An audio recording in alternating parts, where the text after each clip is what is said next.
Hey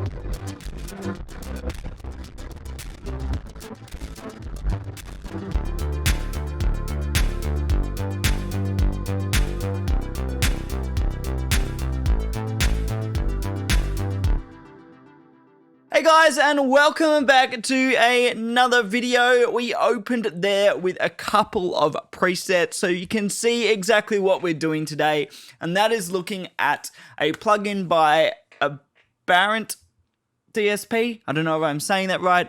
Abberant. Either way, Sketch Cassette 2. Now you might have heard of Sketch Cassette 1. Well, it wasn't called Sketch Cassette 1, it was just called Sketch Cassette, and it was an emulation of a cassette. With Sketch Cassette 2, they've added so many features, so many different sounds, it's just amazing. You can kind of hear it when we went through some of those sounds. That was just some presets at the beginning, but just the variation of different kind of cool things, from subtle to completely loopy, out of your mind, psychedelic dreams.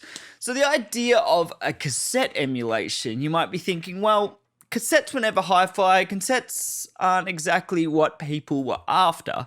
The sound of cassette is kind of shit.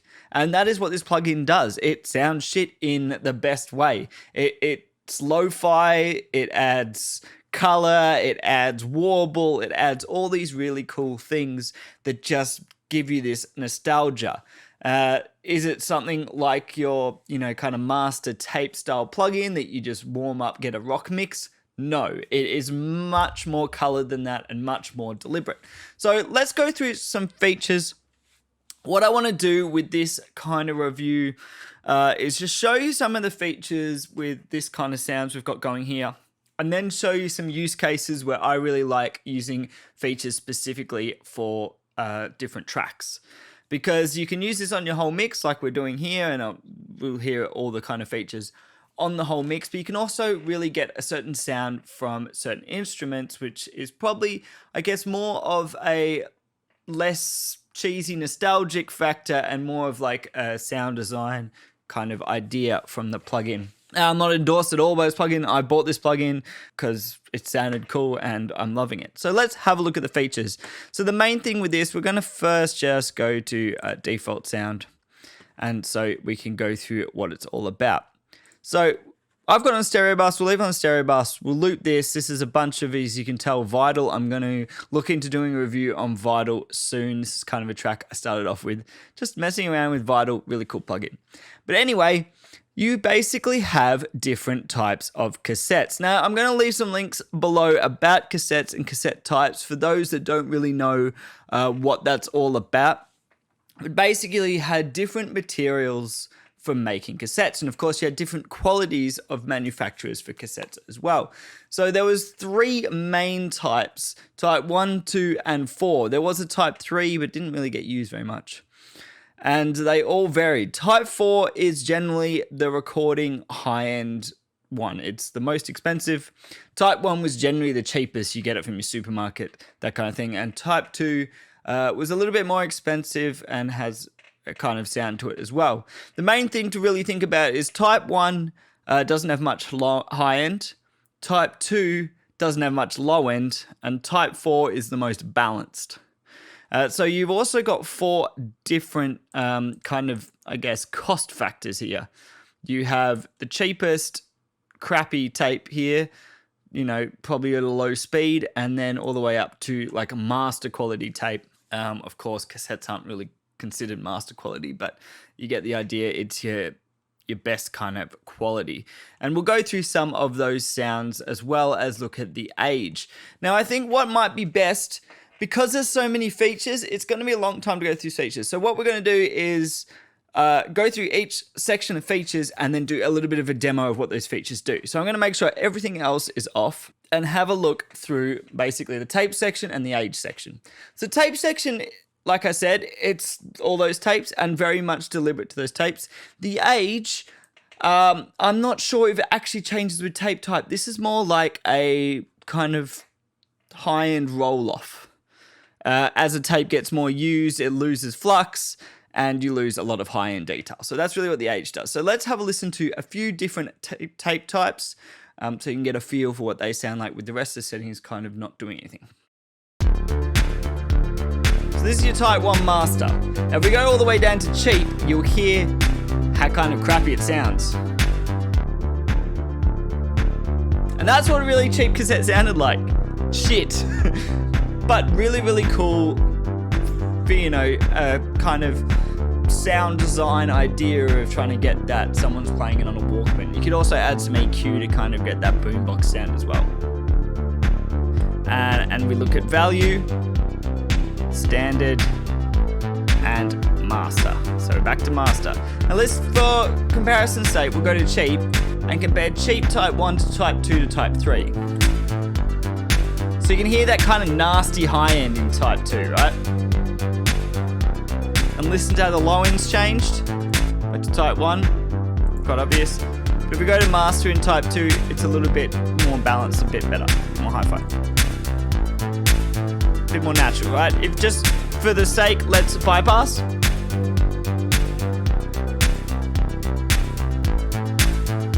You can still hear it there, but it's a lot more subtle, whereas compared to cheap and bypass. So you probably want to use cheap and value if you're going for the nostalgia thing, and standard and master if you want to go for a little bit more color. Let's go look at Type 4 comparison.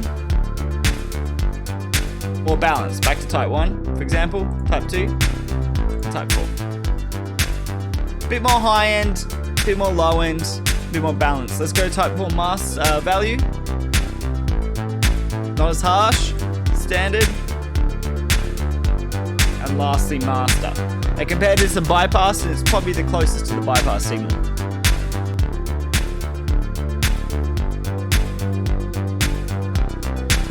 But it still adds something. It adds this coloration and this kind of sense of, I don't know, tapeness. I'm just gonna pause it there. It's really hard to explain because it's a nostalgia thing for me. I grew up with a couple of cassettes. I recorded a lot of cassettes when I was younger, and when I put it on, it just reminds me of that. It's hard to explain. It's kind of this compression-y thing, this EQ curve. There's something about cassette that just has a vibe. It's not good in the sense of hi-fi. It's not high fidelity. It's just a vibe that is really cool. And this seems to give it. So let's just talk about the age, and we'll kind of use the age in comparison with these and kind of together as well. So the age, let's just start on this, which is the most hi-fi. The age is basically, like I said, a high-end roll-off. So let's bring it from new down to worn.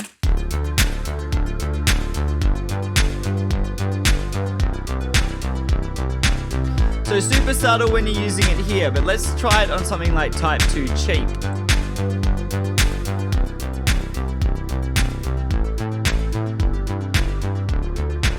Listen to the bass. We'll bypass the whole plugin.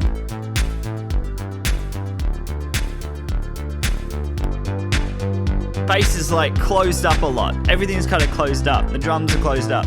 And then of course on Type 1, so dark you can barely hear it. Let's go to master instead.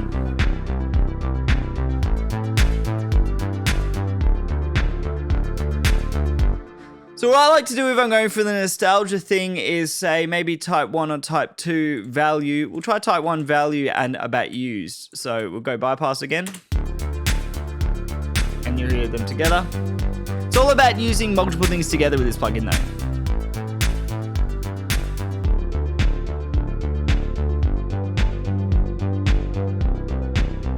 Maybe standard.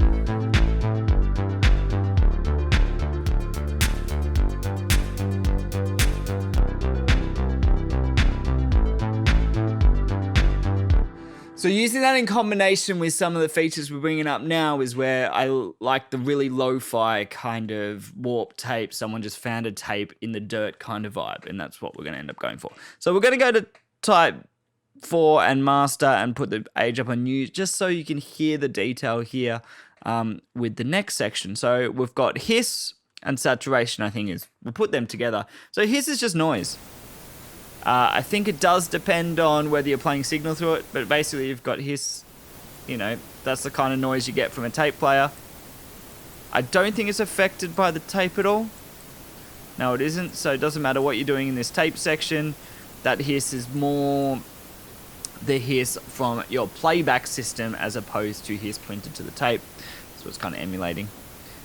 So we can turn that back down. I think where it just sits above the kind of low level signal is really cool. So if you listen here, go back to this. I might actually bypass the tape and then you can hear the hiss. So you put it around there, and let's say then, you know, there's only one instrument, like this instrument. You can hear that hiss there.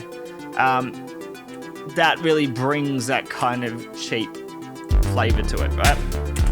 Next is saturation. I'm just bringing the hiss down a little bit.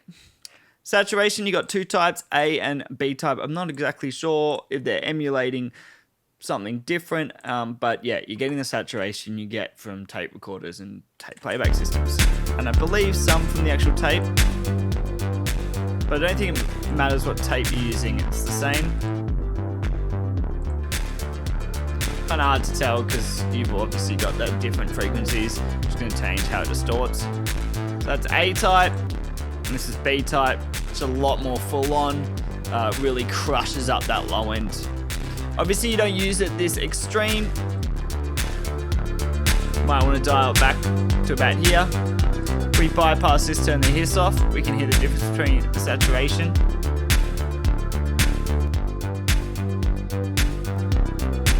So that's just the saturation now, and it's really fattening it up. I'm going to go to B saturation and bypass again. So you can kind of hear it fattens up, it's got this nice distortion quality. Maybe not something you're going to use on your master bus, but really cool on single instruments or breakdowns and such like that. So let's turn that off and have a look at the dropout section. Now this is where you start getting those broken tape effects. So the dropouts and the wow and flutter is really what gives that super nostalgic kind of dirty tape thing. So let's try out the dropouts first. You've got depth, width, and intensity. Now, width is a stereo. You can make it mono, so the dropouts across both channels evenly. And the more stereo you turn up, the width of the dropouts, so you can have some dropouts on the left and right, and they're not in time. Depth is how many dropouts, I think, and intensity is how strong they are. So let's turn the depth and width all the way up and dial in the intensity. Is this almost like a tremolo effect there? Put in mono. Back to the stereo. Bring that depth down. Bring that intensity down.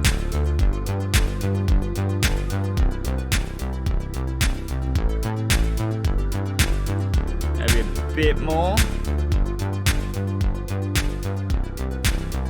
So if you use it subtly, it's kind of more of a subconscious thing. It just comes in a little bit. Switch to mono again. Bypass.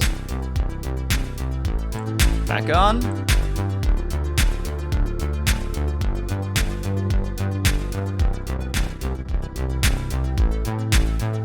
So really balancing those controls together, you kind of get that sense that the tape's got smudges on it, the tape player's not working properly, all that kind of thing. And then once you put in, say, tape, hiss, wear it out, and saturation,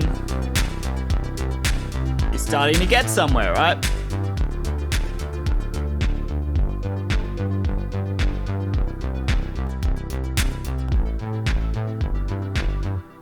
Now the next feature is one of my favorites, and that is wow and flutter. So if you don't know what wow and flutter is, it's basically when the tape goes over the head, you've got the playback head, and the actual spools that pull the tape, the motors in there might not be perfect. And if they speed up or slow down, you get this change in pitch. Now, there's different interpretations of wow and flutter. In this, it's basically like wow is the lower frequency warbles and flutter is the higher frequency, so it's quicker. And you can kind of see this by the rate. So wow goes all the way down to 0.02, and flutter goes down to 5, goes all the way up to 12, and it's got up to 5. So that's faster, that's slower. You can use them separately or together. And there's different waves. So you got a sine wave, which makes sense, but analog stuff isn't like that. It doesn't just go evenly broken. It breaks up randomly. And so you've got this kind of noise random wave here, which is really cool for that. Also on WoW, you've got two different saw waves, saw up and saw down, which is cool for really good effects. So let's add some WoW and Flutter. We're going to go bypass this and hear what it sounds like. And this section as well we're going to go into. So first let's have a listen to it and then I'll talk about what's going on here.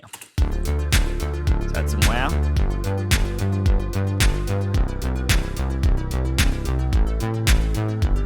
Let's add some Flutter. Go to sine wave. Okay, let's add both of them together. And let's switch to the random wave so you can really hear the difference.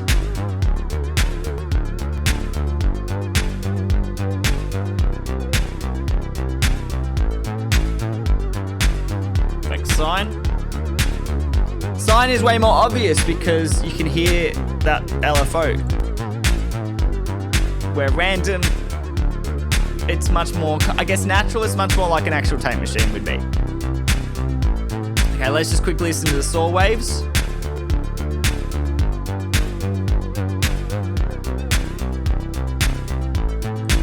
And saw down. You can see how they're different, and listen to the stereo field as well.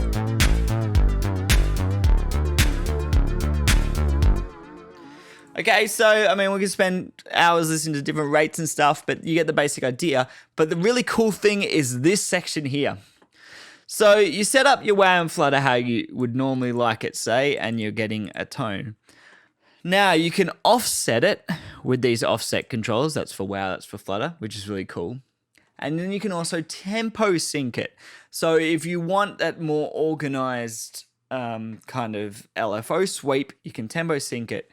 And this is really cool when you start using flanging. So flanging brings in dry signal in parallel to the WoW and Flutter, right? And that's how you get flanging. And that's how flanging was invented. It was someone touching the flange on the tape reel and part of the tape reel go out of sync and you blend that in and you've got this really cool like pitch modulation thing. So we're going to bring up the flanging in a second with the tempo sync. But last thing we got to talk about first is this mode. So at the moment, WoW and Flutter are independent rates, everything, right? If we click this, it's frequency modulation. So this modulator modulates the Flutter. So whatever's going on here changes the Flutter. So if, for example, let's just put the Flutter on a low rate, high depth on FM mode. And we will get to flanging. Like I said, I think it's just this FM mode is important. And we then, with the mod, can control this Flutter. So, right.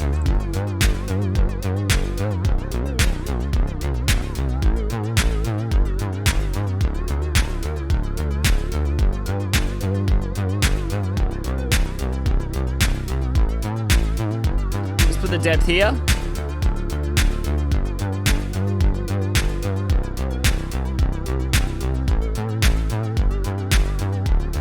The rate up a little bit. Let's put this right here. Now watch this. This kind of shows you what's going on.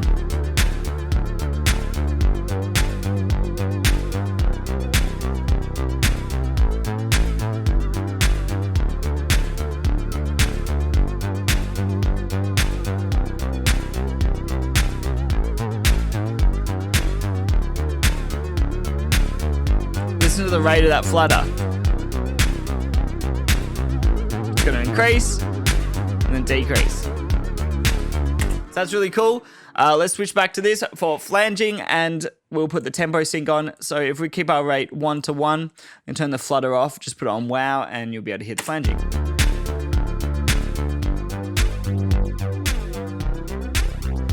So that's with the sine wave, which is cool enough. We put it on the random wave, turn the rate up a little bit, put the Flutter on its sine wave, a little bit less depth.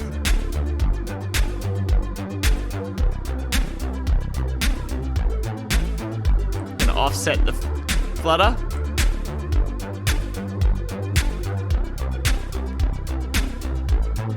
Maybe try a saw wave.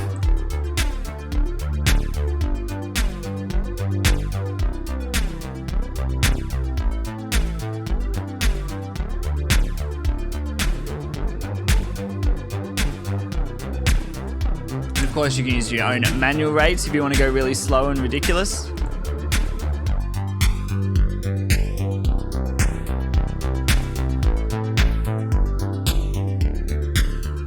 Now, the only thing I'd say is I wish the rates went slower. For the tempo sync, I'd want like a 4-bar would be really cool for like those huge long sections. So that is basically the WoW and Flutter. And before we go into the last section, the NR comp, let's have a listen to what happens when you put them all together. So we go type 1, standard, right? I'm just going to play it as you put the settings up. We go used, put some hiss up, add some saturation, add some dropouts, and then let's put the WoW on random.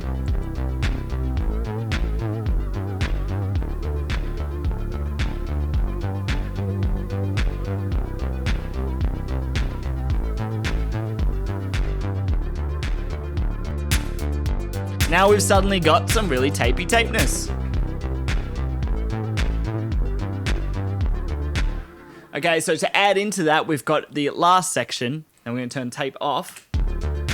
We're going to put the age up, put that on bypass, basically turn everything off, and have a look at my favorite thing, and that is this compression. So this is basically noise reduction compression. Like Dolby's the most famous one. It's basically a compander, so it compresses, then you record, and then it expands to get the same kind of sound, but with the noise pushed down by the compression. What is really cool is when you turn the some of the sections off, and because it's multi-frequency usually, depending on what Dolby it is, you can get this really cool bright, and this is what it emulates, this kind of bright compressed sound. So let's turn tape off and put on this. Turn it up. So that's the amount of compression, and that's the brightness. If you listen to that reverb really coming up,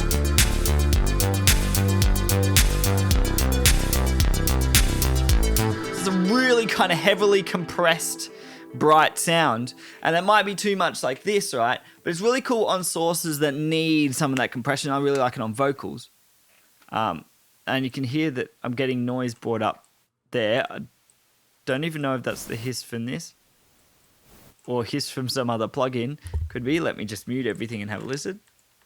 Yeah, so there's hiss from this coming up, which is really cool. But it's really good to blend in when you've got your other sounds going. So you're already losing some high end from everything else. So let's put the tape on.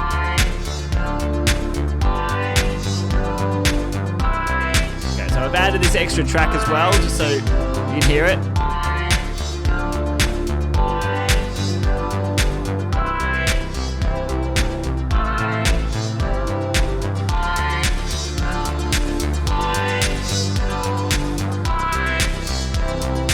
Just adds in a lot more high end. It gets this really kind of nice glassy effect going. Let's bypass. Boring. Boring sounding, boring thing. Vibey. Probably a bit too bright, so you can dial it back with this mix control. But if you're on like cheap tape maybe,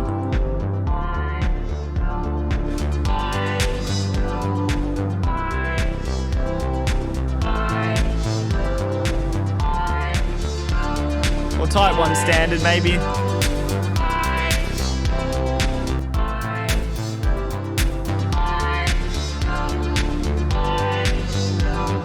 You get the idea. And I really love it on vocals. It's just like this compressed thing, especially like backing vocals, really, really cool. Let's just bypass that because of that noise.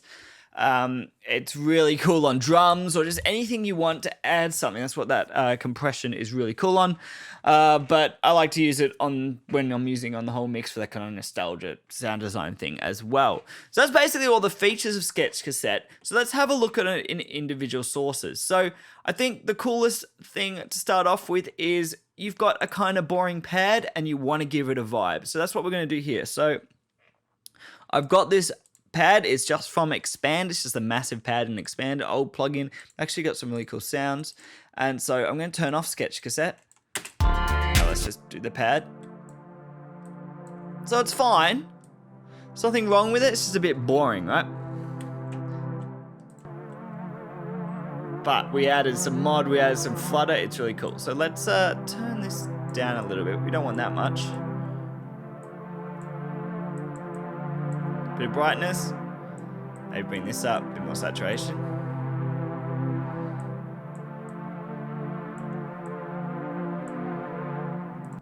Bypassed. Back on.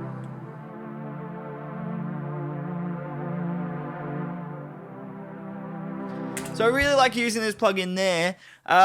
Another kind of criticism of Sketch Cassette is there's no master volume. So I don't have much criticism with this plugin because I think it sounds cool. I think it sounds really cool. I mean, I know this is a review and I'm not endorsed by them at all, but I love it. So most of my praises, but I do like to point out issues, and a master volume would be great because you can hear that volume difference. And you know, an auto master volume would be even cooler, so that I can drive up saturation and comp and all of these kind of parameters and not have it be like way louder. But anyway, so instantly we've got this cool vintage vibe of this synth. Let's turn this up even more and get a bit more compression.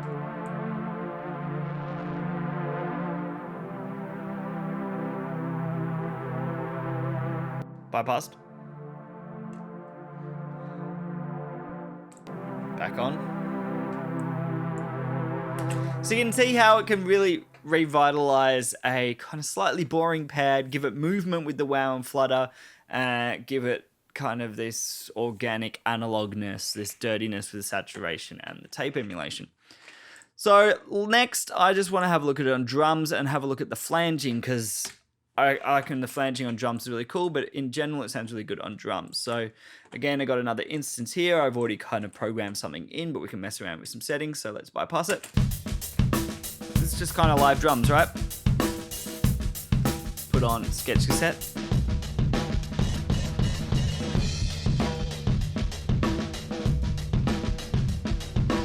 Can add some more of that comp to get some more brightness.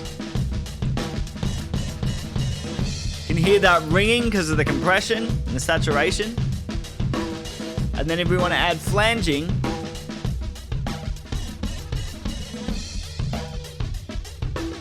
could even tempo sync the flanging.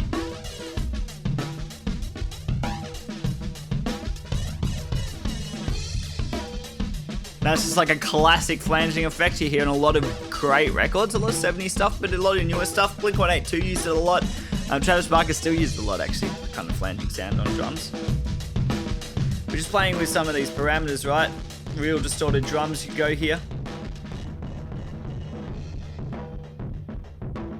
See how much this compression makes a difference to the sound?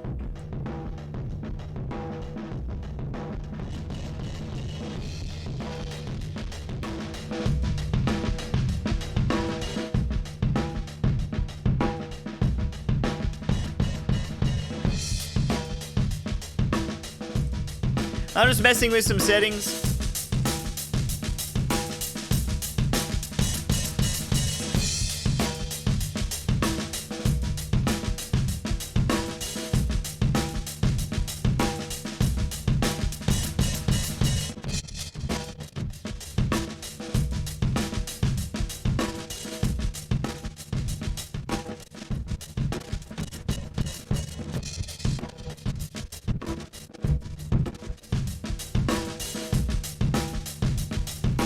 So really cool for like hip hop loops and stuff like that. You want to go for the kind of jazzy 90s hip hop thing and want to add a lot of flavor.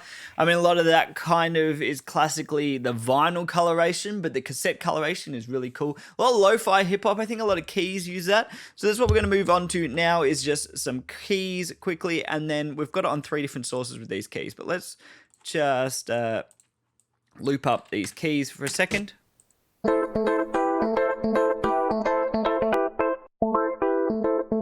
So it's just a keys loop. It's already got some effects on it. But here I just wanted to use the wow and flutter. I basically used the nice chorus preset and changed it a little bit. Use a bit of flanging and the NR comp to give it a bit more vibe, give it just this kind of lo-fi feel. But add a lot of brightness as well. You just hear that movement. So there's already like this panning thing going on, but just overemphasizes it.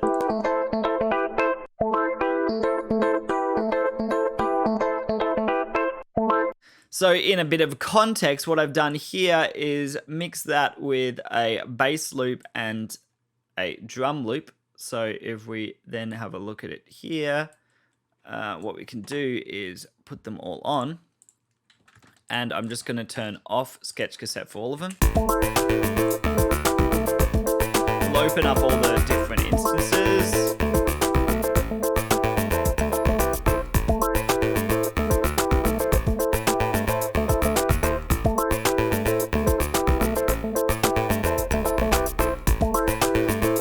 Turn them all on and see what happens. That wasn't all of them. There we go.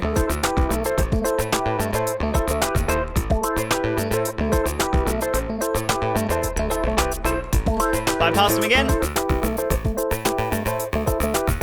Cool, a little hi-fi, a little disconnected. Let's put them back on. Really hear how that bass is going, so I'm just going to just do the bass. So what I've done here is added this kind of lo-fi tape thing, a bit of saturation. So there's that high end in the natural bass sound. I've basically got rid of that with the age and this tape selection. And then if we go to the drums, I haven't done a lot to the drums, so you can see all I did was a little bit of the tape sound, nothing much else. We could add some of this in there for fun. And then, of course, that piano. So let's put it all back on and put it all on. And again, bypass.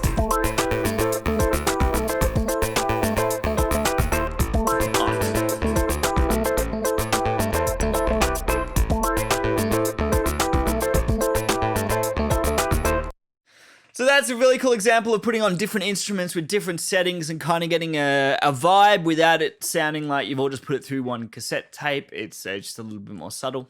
Last thing I want to do is put it on vocals because I really like using the comp feature on vocals. So what we're going to do is play the vocals, bypass, and then I'll dial in an amount of comp. Now I'm using other things here. I'm using a type 1, doing a lot of other stuff just to get a cool vocal sound, but you'll hear what the comp does to vocals. It's really cool. So this is the vocals by themselves. And it feels like my heart's multiplying. I've already got a few effects on them. It's just a vocal loop.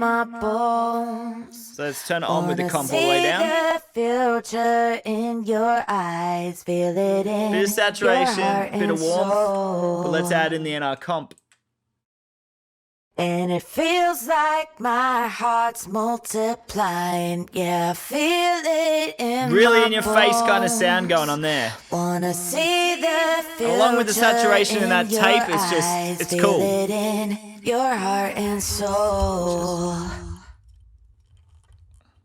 And it's really nice, I think. Like my heart's multiplying. Yeah, you take the tape out. In my bones. You can just hear that rather than that in the tape. See the future in your eyes. Feel it in your heart and soul.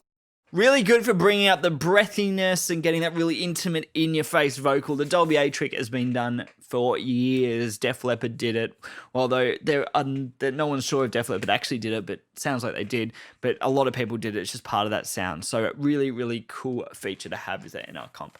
So that has basically been Sketch Cassette. I tried to go through the features as quick as possible and get everything in. I understand a lot of people don't want to sit down and watch really long videos, so I am trying to kind of compact them a bit. So I hope it was helpful. Like I said, this is a review, although most of what I've done is show the features because I already love this plugin. I have absolutely no issues with it other than the master volume thing, really. That's my only kind of concern, and the rate with the wow on tempo sync. Just wish it could go lower. These are minor things.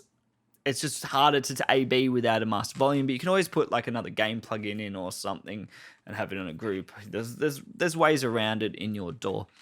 But everything else about this plugin, absolutely love the kind of sound you get from it. It's just a nostalgic thing, but with enough features that you can control to really get in there and sound design some really interesting sounds and really add something interesting to your mixes that isn't the same old kind of Ampex tape machine, tube pre, really expensive gear. It's like this lo-fi thing that could really make certain sounds stand out or just give you a nostalgic thing for, you know, a video clip or in film and all that kind of sound design there, where you really want to kind of get that sound or just give someone that feeling of being back in, you know, 1986 with their Sony Walkman or so on. Sony Walkmans in the 90s. You get what I mean. Putting a tape in your car or your boombox in your Walkman, that kind of vibe. So thanks for watching. Please like and subscribe. Let me know what you think about Sketch Cassette. I'll leave it in a link below as well, so you can go check it out.